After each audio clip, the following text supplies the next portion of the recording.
Corona virus के बाद लगे लॉकडाउन ने आम आदमी सहित उन कलाकारों को भी घर में लॉक कर दिया है जो कि वर्तमान में देश की सेलिब्रिटी बन चुकी है। और इस समय हमारे साथ मौजूद हैं 2018-19 की जो विनर थी सारेगामा, ईशिता विश्वकर्मा। बहुत बहुत स्वागत है आपका ईटीवी भारत में। सबसे पहले जानना चाहूंगा कि 2.5 महीने का लॉकडाउन कितना आपके जो क्या रहा कि कह सकते हैं कि काफी उस दौरान आपको घर पे रहते हुए रियाज को लेकर काफी समस्याएं भी आई होंगी।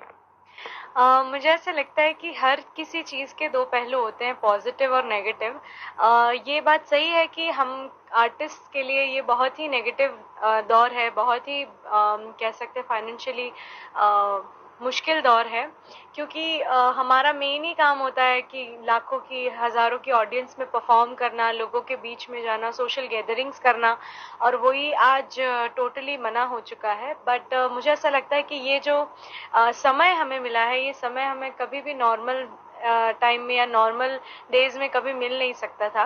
और मुझे ऐसा लगता है कि ये जो 2.5 महीने का हमें समय मिला, ये परफेक्ट समय था, ये परफेक्ट टाइम था हमारे लिए रियाज करने का, बहुत मेहनत करने का, कई सारे गाने तैयार करने का।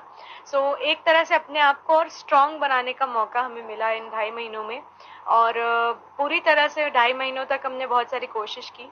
और साथ ही साथ मैं ये कहना चाहती हूँ कि आर्टिस्ट की जो फील्ड है, हमने कभी भी एंटरटेनमेंट सोर्स को बंद नहीं किया। अगर हम सोशल गैदरिंग्स नहीं कर सकते, अगर हम लोगों के बीच जाके परफॉर्म नहीं कर सकते, बट उसके अलावा हमने पूरे लॉकडाउन के दौरान कम से कम 50 से भी ज़्यादा लाइव सेगमेंट्स किए। लाइव जैसे वो किसी भी सोशल मीडिया के थ्रू हो सकते हैं, जैसे फेसबुक हो गया, इंस्टाग्राम हो गया, यूट्यूब हो गए। कई सारे ऑफिशियल पेजेस हैं जिनके साथ हमने जाकर कभी भक्ति चैनल्स पे, कभी भगवान के कोई अच्छे, या कभी नॉर्मल ऐसे बॉलीवुड सॉन्ग्स के, ऐसे कई तरह के हमने लाइव सेशंस किए।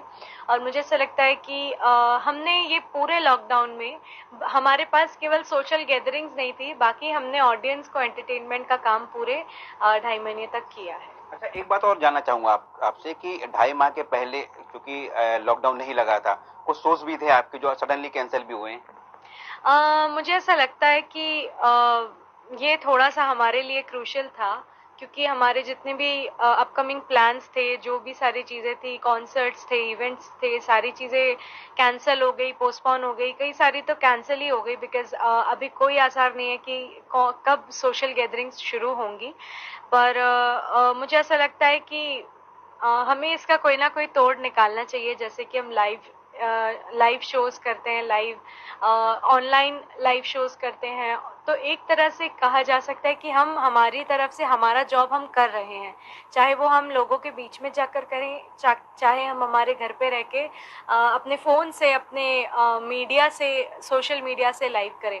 सो मुझे ऐसा लगता है कि ये अगर आने वाले समय में ये कोरोना अगर और आगे एक्सटेंड होता है, तो आर्टिस्ट के लिए, कलाकारों के लिए ऐसे शोज़ की एक आइडिया आ सकता है। और मेरा ये सुझाव है कि ऐसा आइडिया हम ला सकते हैं कि हम सोशल मीडिया के थ्रू लोगों को, घर बैठे लोगों को हम एंटरटेन कर सकें, क्योंकि यही हमारा जॉब है। तो ईशिता विश्वकर्मा के साथ लॉकडाउन में जो उनकी मदर थी तेजल विश्वकर्मा, वो भी लगातार साथ में थी इस दौरान 2.5 माह के दौरान। वो उनकी बिल्कुल फ्रेंड के जैसे रहे, उस दोनों ही माँ बेटी साथ में रियाज भी करते थे।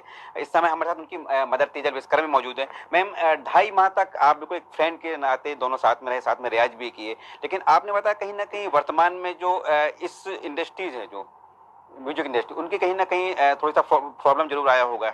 हाँ, हमारी म्यूज़िक इंडस्ट्री तो अभी बहुत ही खतरे में है, बहुत ज़्यादा। मतलब जो सहन कर रहे हैं वो हम ही लोग कर रहे हैं, एंटरटेनर्स ही कर रहे हैं, क्योंकि एक तो हम लोग अपर मिडिल क्लास श्रेणी में आते हैं, तो हमें सरकारी योजना का किसी का लाभ नहीं मिलता। टैक्स पेयर हम लोग हैं, हम लोग सरकार को टैक्स देते हैं, और जहाँ भी जैसे हम हमारे नीचे के जो वर्ग हैं, थोड़े लोअर मिडिल क्लास या जो गरीब तबका है, उनको भी हमें अपने जेब से पैसा देना पड़ता है। तो अभी ये हाल है कि हमारी सेविंग्स जो थी इतने सालों की, तो वो सेविंग्स से हम अपना सारा अभी सर्वाइव कर रहे हैं। किसी भी सरकारी योजनाओं का फ़ायदा कलाकारों को नहीं मिलता, और ना ही हमारे जैसे जो भी अपर मिडिल क्लास लोग रहते हैं उनको कोई फ़ायदा नहीं मिलता, हमारी जेब से पैसा जाना ही जाना है। पर ये जो लॉकडाउन का जो 2-2.5 महीने का पीरियड मिला, जब हमें पता चला कि हमारे सारे शोज़ कैंसिल हो गए, हम कुछ नहीं कर सकते थे। पर क्योंकि कलाकार का एक स्वभाव होता है एंटरटेन करना, और हम कलाकारों के लिए कहते हैं, सिंगर्स के लिए कहते हैं कि खाए बिना रह सकते पर गाए बिना नहीं रह सकते। तो इसी बात को चरितार्थ करते हुए हम लोगों ने एक माँ बेटी सेशंस, माँ बेटी के नाम से एक हमने लाइव प्रोग्राम शुरू किया फेसबुक पे। और बस एक पहला एपिसोड हमने ऐसे ही शुरू किया था, पर उसको बहुत ज़बरदस्त सफलता प्राप्त हुई। मतलब बहुत सारे हम लोगों को न्यूज़ चैनल्स वालों ने कांटेक्ट किया, बहुत सारे इंटरव्यूज़ हमारे ऑनलाइन हुए, और जितने भी हमारे फेसबुक वगैरह में जितने भी आरजेस वगैरह थे और चैनल्स वगैरह थे, उनने हमको कांटेक्ट किया कि अरे आपका ये कॉन्सेप्ट तो बहुत ज़बरदस्त लग रहा है। मतलब हमने 2 बहनों को गाते देखा है, भाई बहन को गाते देखा है, हस्बैंड वाइफ को गाते देखा है, पर हमने मदर डॉटर को गाते हुए पहली बार देखा है। तो ये आपका कॉन्सेप्ट हमको बहुत ज़्यादा अच्छा लगा है। तो कई सारे लोगों ने हमारे इंटरव्यू किए, और आज भी हम हर हफ्ते मंगलवार और बुधवार के दिन 1-1 घंटे हम अपने फेसबुक पेज पर ये माँ बेटी लाइव सेशंस के लाइव टेलीकास्ट करते हैं। तो हमें ये लगता है कि इतनी विपरीत जो परिस्थिति आई हैं, उसमें भी हमने कुछ अचीव ही किया है। तो बस ये हमारे लिए खुशी की बात है कि भले कितनी भी मुश्किलें अभी हम पर हो और हमारे कलाकारों के ऊपर आई हो, पर हमने ये मुश्किल समय को भी पॉजिटिवली लिया है, और हमने अपने लिए एक नया रास्ता बनाया है। तो ये थी इस्ता विश्वकर्मा और उनकी मदर तेजल विश्वकर्मा, जिनका कहना है कि भले ही वर्तमान में जो दौर चल रहा है वो मुश्किल है, लेकिन ये मुश्किल दौर भी काफी जो सरलता से उन्होंने इस दौर को पार किया है। जबलपुर से ईटीवी भारत के लिए सुनील विश्वकर्मा।